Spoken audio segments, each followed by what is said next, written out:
It was a freezing cold night in Montreal, Canada, January 2011. The streets were nearly deserted, the city wrapped in silence. Snowflakes drifted lazily through the dark sky, catching the faint glow of streetlights. It was the kind of night where nothing seemed out of the ordinary. But something was about to happen. Something that would leave investigators stunned for years to come. Inside a highly secure cash depot belonging to GardaWorld, one of the world's largest private security firms, over $30 million in cold, hard cash sat untouched. Thick, steel-reinforced walls, a labyrinth of locked doors, security cameras watching every corner, armed guards patrolling the perimeter, a place designed to be impenetrable. And yet, somehow, 4 men walked straight through the front door. They weren't just lucky, they weren't amateurs. This was planned, orchestrated, executed with flawless precision. But who were these men? How did they bypass the security system? And most importantly, where did the money go? This is the story of the $30 million GardaWorld heist, a crime so perfectly executed. It left police with more questions than answers. A shocking discovery. The next morning, as daylight stretched over Montreal, GardaWorld employees arrived at the facility, expecting another routine day. But as they stepped inside, something was off. The front door unlocked. At first, they assumed it was a mistake. Maybe someone forgot to lock up properly the night before. But as they moved further inside, reality hit them like a ton of bricks. The vault was empty. Millions of dollars gone. No forced entry, no alarms, no sign of a break-in. Just silence. Panic spread like wildfire. The police were called immediately. The moment investigators arrived, they were in disbelief. How? How did someone walk into one of the most secure cash depots in Canada and take $30 million without leaving a trace? Something wasn't right. Someone on the inside had to be involved. The mastermind investigators quickly focused on one possibility. This had to be an inside job.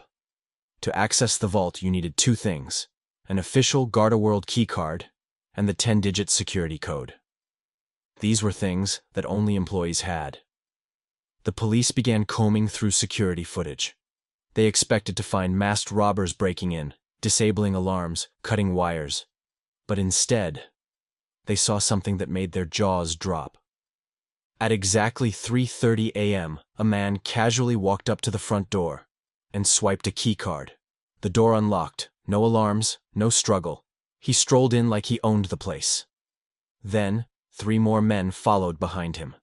They moved with confidence. No hesitation, no panic, no rushing. It was clear. These men knew exactly what they were doing. And that's when investigators made their first major breakthrough. The man with the keycard? His name was Ken LePage, a senior employee at GardaWorld, someone who had been working there for 10 years, someone who had the highest level of access. But why? Why would a trusted employee suddenly betray his company and risk everything? Because Ken LePage had been planning this for years. The plan Ken knew every weakness in GardaWorld's security system. He understood shift schedules, access codes, blind spots in camera placements, and most importantly, he knew how to get into the vault without triggering any alarms. All he needed was the right team. His first recruit, Stéphane Parent, a friend with a criminal past, someone who knew how to launder large amounts of money without raising suspicion. Next, Yves Denis and Serge Pomerleau, 2 men with deep connections to the criminal underworld, people who could disappear without a trace when needed. Together they spent months studying every detail of GardaWorld's security system. Every shift change, every camera angle, every possible entry and exit. They knew that if they tried to break into the vault, the alarms would go off instantly. But if they used Ken's keycard, they wouldn't need to break in at all. So on that cold January night, they walked straight through the front door. Ken entered the security code. The vault unlocked. And just like that, $30 million in cash was theirs. No alarms, no police, no witnesses. It was perfect. But no crime is ever truly perfect. And soon, their world would come crashing down.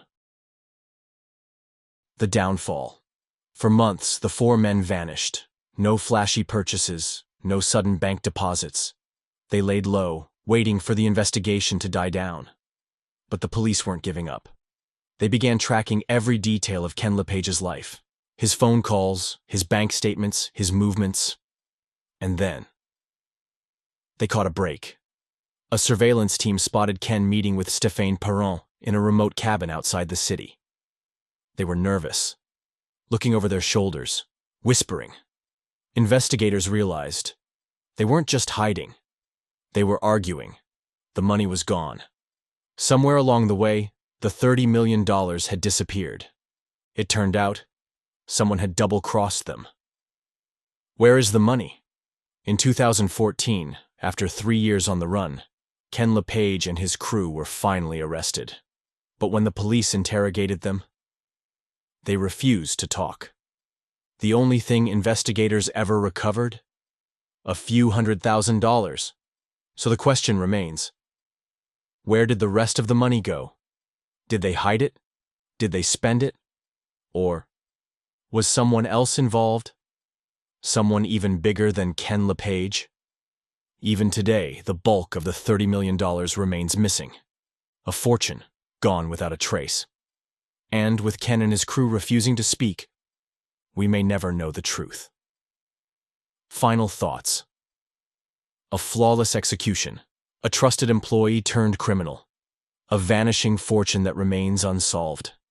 This was the $30 million GardaWorld Heist, one of the most mysterious and successful cash robberies in modern history. But the real question is, who really won? The police caught the thieves, but the money?